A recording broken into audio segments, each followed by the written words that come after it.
Halo teman-teman, jadi sebelum kita mulai menganalisis cerpen dan lebih lanjut, pertama-tama saya akan menjelaskan secara mungkin pendahuluan apa itu ekokritik sastra. Pertama-tama adalah latar belakang munculnya ekokritik sastra. Ekokritik sastra bisa muncul karena selama ini sastra lebih cenderung dilihat sebagai artefak budaya yang berpusat pada manusia atau dengan bahasa ilmiahnya itu antroposentris.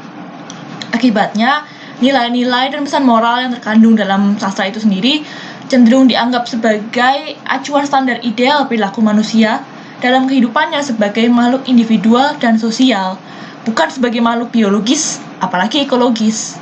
Nah, oleh karena itu, ekokritik muncul. Ekokritik itu menjelaskan bahwa sastra merupakan produk kreatif di mana manusia menjadi bagian dari alam itu sendiri dan tidak terpisahkan. Nah, apa sih ekokritik sastra itu?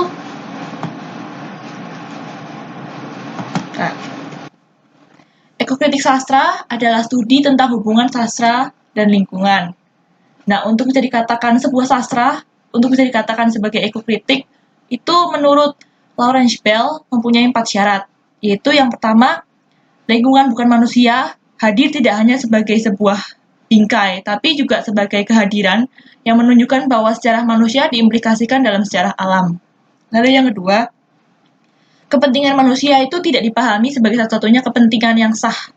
Yang ketiga, akuntabilitas manusia terhadap lingkungan merupakan bagian dari orientasi etis teks.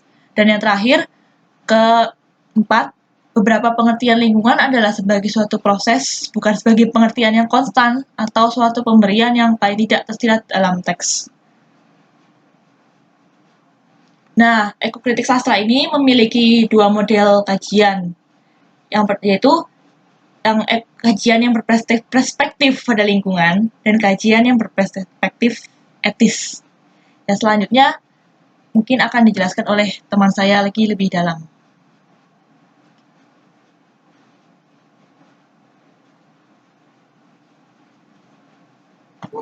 Selanjutnya, kita akan membahas tentang mengapa teori ini sangatlah penting untuk saat ini.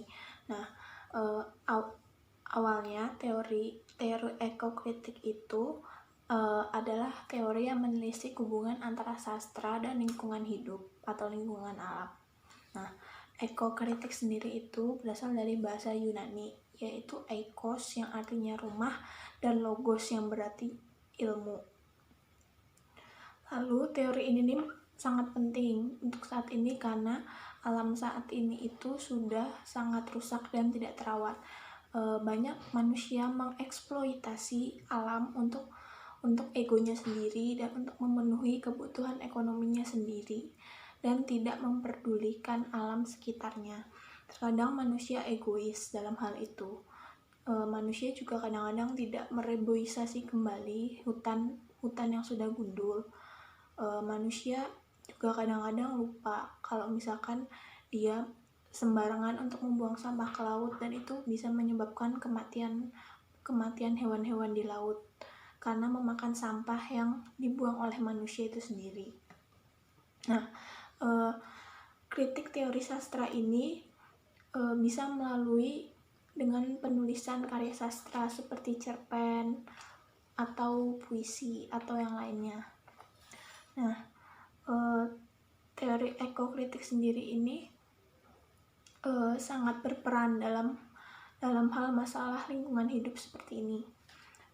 Keuskupan di Indonesia juga sudah mulai mengenalkan tentang pertobatan ekologis. Pertobatan ekologis ini sama seperti dengan teori ekokritik itu karena sama-sama membahas tentang lingkungan alam. Keuskupan di Indonesia ini mengajak umatnya untuk kembali merawat alam seperti sedia kala, dengan salah satu caranya yaitu menggunakan botol yang bisa dipakai berkali-kali dibandingkan dengan botol yang dipakai sekali saja.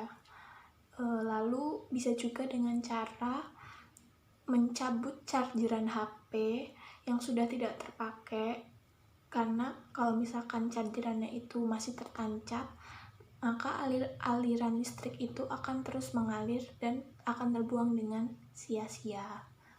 Terima kasih. Selamat sore teman-teman, di sini aku akan menunjukkan teori ekokritik pantas untuk dapat membaca cerpen.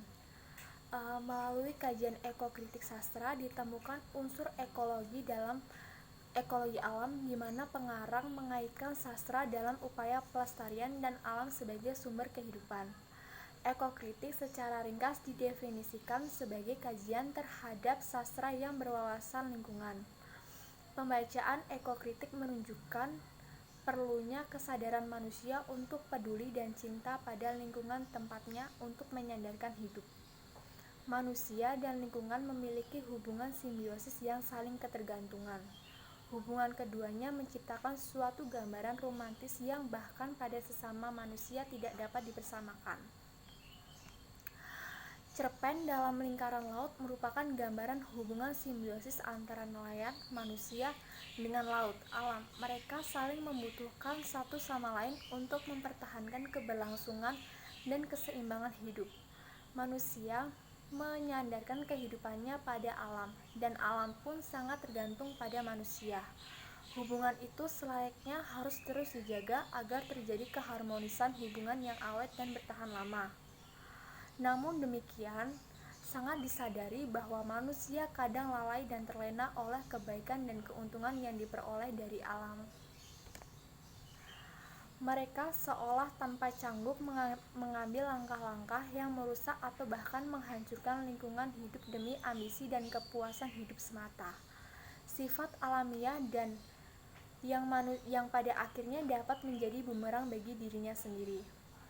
Kerusakan alam yang ditimbulkan oleh manusia pada hakikatnya bersumber dari cara pandang manusia terhadap alam lingkungannya. Sebelum berbicara tentang keterbatasan ekokritik ini dalam sebuah cerpen yang kami analisa, pertama-tama saya akan menjelaskan apa itu ekokritik. Jadi ekokritik itu adalah perspektif kajian yang berusaha menganalisis sastra dari sudut pandang lingkungan. Jadi karya sastra itu sendiri lahir dari sebuah ekosistem kehidupan sosial, alam, dan budaya. Jadi hal ini berhubungan dengan cerpen yang kami analisa, yaitu dalam lingkaran laut. Jadi dalam cerpen yang berjudul Dalam Lingkaran Laut ini, teori ekokritik yang dipakai dalam menganalisa cerpen ini tidak mempunyai keterbatasan, karena isi dari cerpen itu sendiri merupakan kritik yang diperuntukkan untuk manusia yang merusak ekosistem, terutama ekosistem laut. Jadi hal ini tentu saja berkaitan dengan teori ekokritik, dan pada dasarnya untuk mengkritik lingkungan alam yang sudah rusak. Selanjutnya, setelah kelompok kami mencoba untuk bersama-sama belajar, memahami, dan berdiskusi mengenai teori ekokritik, di sini kami juga mencoba untuk mengkajinya ke dalam sebuah karya sastra, yaitu cerpen yang berjudul Dalam Lingkaran Laut. Di sini, di cerpen ini diceritakan bahwa sang tokoh yang bernama Koli itu merupakan seorang nelayan yang setiap hari dia bekerja mencari ikan di laut dan menjualnya ke pasar. Nah, tetapi si tokoh ini selalu bisa menjaga keseimbangan alam dengan baik, sehingga ada timbal balik yang baik pula dari alam untuknya. Terbukti bahwa si tokoh bernama Koli ini selalu mengingat kata tetuanya bahwa laut punya tuan. Maka untuk mengambil hasil laut setidaknya ada sesuatu yang harus diberikan sebagai gantinya. Nah, karena si tokoh ini tahu bahwa hubungan antara laut dan manusia atau alam dengan manusia itu memiliki keseimbangan. Jika kita bisa menghormati alam, maka alam juga akan bisa menghormati kita. Oleh karena itu, si tokoh yang bernama Koli ini selalu bisa menjaga keseimbangan alam. Dan kesimpulan yang bisa saya sampaikan bahwa dalam cerpen ini menggunakan pendekatan ekokritik yang memberikan pemahaman bahwa sastra dapat menjadi media kampanye yang efektif untuk memberikan kesadaran bagaimana seharusnya seorang manusia bersikap terhadap alam. Sekian presentasi dari kelompok kami. Terima kasih.